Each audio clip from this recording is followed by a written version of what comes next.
बोलो विष्णु भगवान की जय। पाठ पूजा चैनल में आज हम माघ मास महात्म्य का 18वां अध्याय सुनेंगे।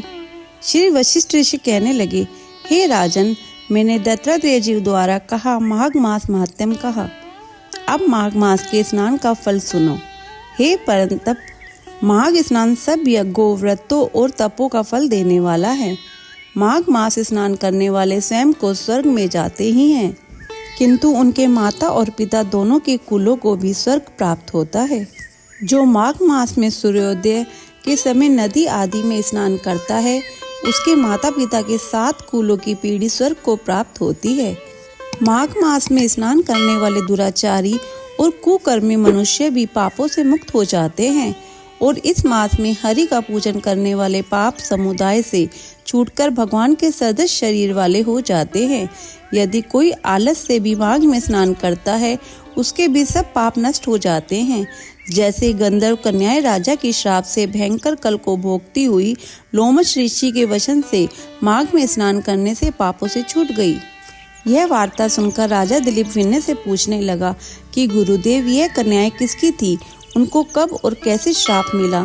उनके नाम क्या थे? ऋषि के वाक्य से कैसे श्राप मुक्त हुई और उन्होंने कहाँ पर स्नान किया? आप विस्तार पूर्वक सब कथा कहिए। वशिष्ठ जी कहने लगे, हे राजा, जैसे अग्नि से स्वयं अग्नि उत्पन्न होती है, वैसे ही यह कथा धर्म और संतान उत्पन्न करती है। हे राजन, सुख संगीत नामक गंधर्व की कन्या का नाम विमोहिनी था। सुशील तथा स्वरवेदी की सुंबरा, चंद्रकांत की सुतारा तथा सुप्रभा की कन्या चंद्रिका, ये 5 सब समान आयु वाली तथा चंद्रमा की जैसी कांति वाली और सुंदर थी। जैसे रात्रि को चंद्रमा शोभायमान होता है, वैसे ही पुष्प की कलियों के समान खिली हुई ये अप्सराएं थी।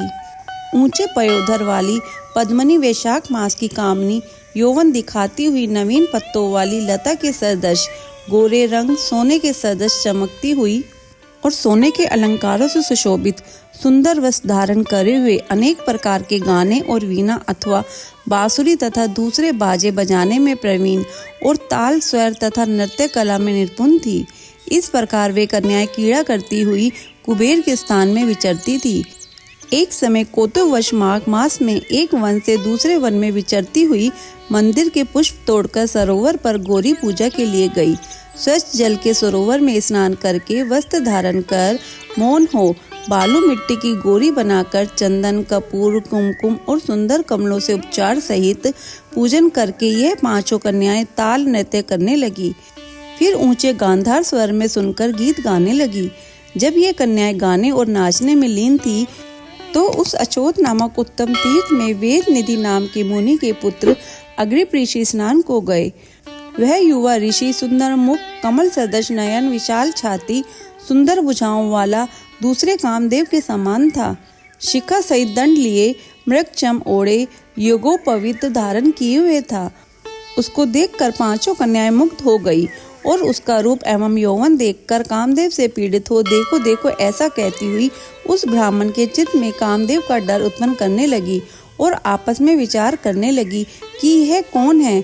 रति रहित होने से कामदेव नहीं, एक होने से अक्षनी कुमार नहीं, यह कोई गंधर्व या किन्नर या काम रूप धारण कर कोई सिद्ध या किसी ऋषि का श्रेष्ठ पुत्र या मनुष्य है। कोई भी हो, ब्रह्मा जी ने इनको हमारे लिए बनाया है।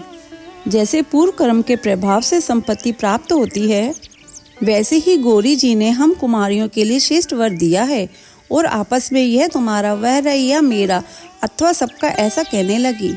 जिस समय उस ऋषि पुत्र ने अपनी मध्याह्न की क्रिया करके ऐसे वचन सुने, तो वह सोचने लगा कि यह तो बड़ी समस्या उत्पन्न हो गई। ब्रह्मा, विष्णु, महेश आदि देवता तथा बड़े योगीश्वर भी स्त्रियों के ब्रह्म जाल में मोहित हो गए हैं। इनके तीक्ष्ण बाणों से किसका मन रूपी हिरण घायल नहीं हो सकता। जब तक नीति और बुद्धि रहती है, तब तक पाप से बह रहता है।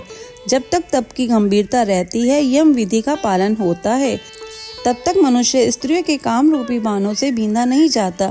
ये मुझे उन्मत्त और मुक्त कर रही हैं। किन गुणों से धर्म की रक्षा हो सकती है? स्त्री के मांस, रक्त, मल मूत्र से बने घृणित और अशुद्ध शरीर में कामी लोग ही सुंदरता की कल्पना करके रमन कर सकते हैं। शुद्ध बुद्धि वाले महात्माओं ने स्त्रियों के पास रहना कष्टकारक कहा है सो जब तक यह पास आवे घर चले चलना चाहिए।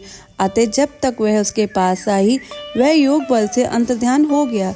ऋषि पुत्र के ऐसे अद्भुत कर्म देखकर वह चकित होकर डरी हुई चारों तरफ देखने लगी और आपस में कहने लगी, यह क्या इंद्रजाल था जो देखते देखते विलीन हो गया। और वह वीर्य की अग्नि में जलने लगी और कहने लगी कि हे कांत, तुम हमको छोड़कर कहाँ चले गए? क्या तुमको ब्रह्मा ने हमको वीर्य रूपी अग्नि में जलाने के लिए ही बनाया था? क्या तुम्हारा चित्त दया रहित है जो हमारा चित्त दुखाकर चले गए? क्या तुमको हमारा विश्वास नहीं? क्या तुम कोई मायावी हो? बिना किसी अपराध के हम लोगों पर क्यों क्रोध करते हो? हे हरदेश्वर, तुम्हारे बिना हम नहीं जीवेंगी। जहाँ पर आप गए हो हमें शीघ्र ले चलो, हमारा संताप हरो और हमको दर्शन दो। दया करो, सज्जन लोग किसी का नाश नहीं देखते। अध्याय संपूर्ण। अगर ये अध्याय सुनना अच्छा लगा हो तो इसे लाइक करके शेयर करें। चैनल पर नए हैं तो सब्सक्राइब करें।